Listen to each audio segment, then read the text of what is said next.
Salam satu laras untuk Anda semua penonton channel Sniper Ngapak.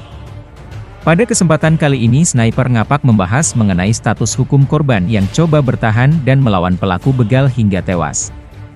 Karena beberapa kasus belakangan ini para korban berbalik menjadi tersangka dalam kasus pembelaan diri dalam tindak kriminal pembegalan. Dan juga kasus terbaru pembegalan di Lombok Tengah, di mana sang korban yang telah bertahan diri dengan melawan 4 begal seorang diri hingga menewaskan 2 orang begal, kemudian dia dijadikan tersangka atas tindakan yang dilakukannya. Sehingga menjadi viral karena masyarakat mungkin belum tahu bagaimana cara polisi melakukan penyelidikan dan pengembangan kasus ini dari status korban menjadi tersangka. Informasi ini diambil dari situs hukum online, di mana dalam kasus begal di Bekasi, polisi telah menetapkan tersangka terhadap korban yang menewaskan pelaku begal. Namun, polisi masih meminta masukan tim ahli dari kalangan akademisi, apakah perbuatan korban bisa dikatakan sebagai bela diri atau tidak. Kasus begal kembali terjadi. Peristiwa pembegalan itu terjadi di daerah Bekasi, Jawa Barat, pada Rabu, 23 Mei 2018, malam. Namun, pelaku begal yang diketahui bernama Arik Saipullah gagal merampas barang milik korbannya, MIB. Bahkan, ketika beraksi si pelaku sempat baku hantam dengan korban. Tak disangka, pelaku yang menggunakan celurit justru tewas oleh korbannya. Hal ini pun menjadi perbincangan di masyarakat, apakah tindakan korban yang menewaskan pelaku begal tersebut bisa dipidana? Antara melansir bahwa saat ini Kepolisian Resor Metro Bekasi Kota, Jawa Barat, melibatkan tim ahli dari kalangan akademisi untuk memberikan pertimbangan hukum terhadap kasus pembunuhan seorang pelaku begal oleh korbannya.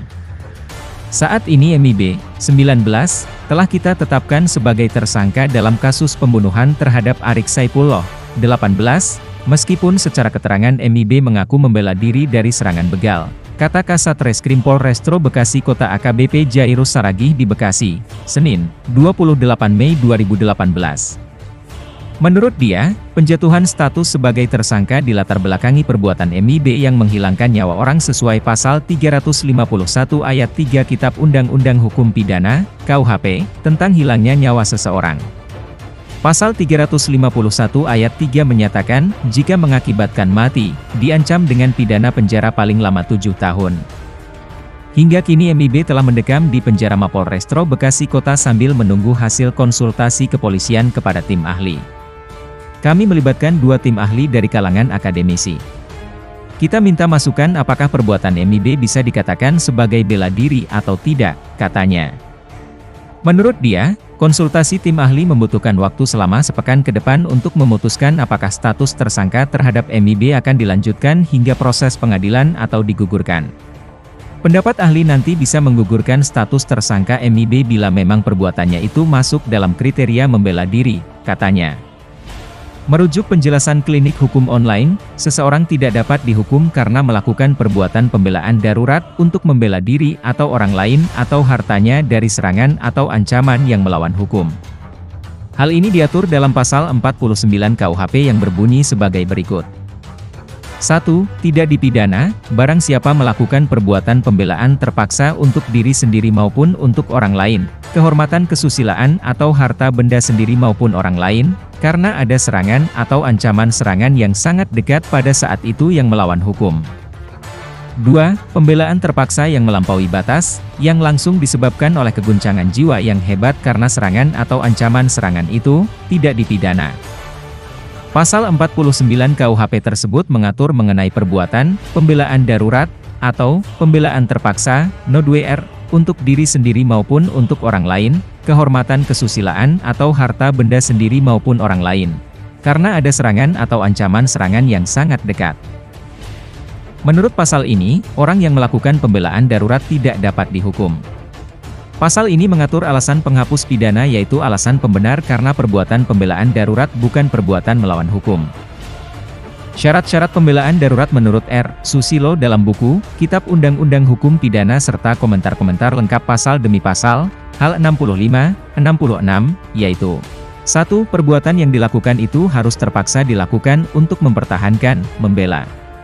Pertahanan itu harus amat perlu, boleh dikatakan tidak ada jalan lain. Di sini harus ada keseimbangan yang tertentu antara pembelaan yang dilakukan dengan serangannya. Untuk membela kepentingan yang tidak berarti, misalnya, orang tidak boleh membunuh atau melukai orang lain. 2. Pembelaan atau pertahanan itu harus dilakukan hanya terhadap kepentingan-kepentingan yang disebut dalam pasal itu, yaitu badan, kehormatan dan barang diri sendiri atau orang lain.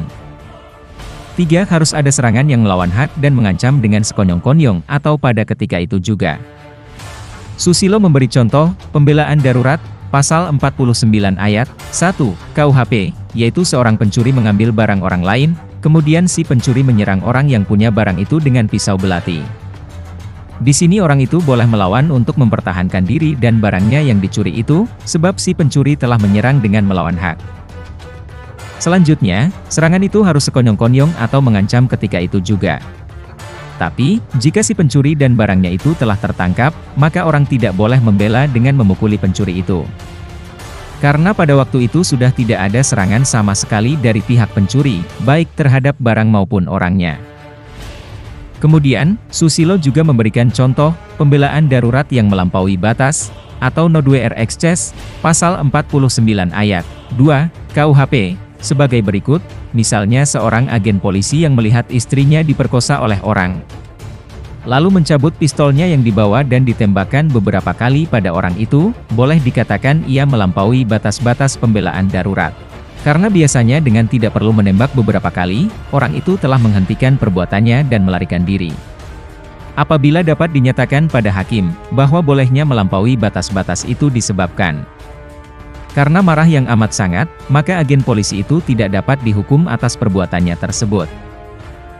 Jadi, berdasarkan uraian di atas kiranya dapat disimpulkan bahwa KUHP mengatur mengenai perbuatan yang dilakukan seseorang untuk mempertahankan diri atau barangnya dari serangan yang melawan hak. Pembelaan darurat dalam rangka mempertahankan diri tidak dapat dikatakan melanggar asas praduga tidak bersalah atau dikatakan main hakim sendiri.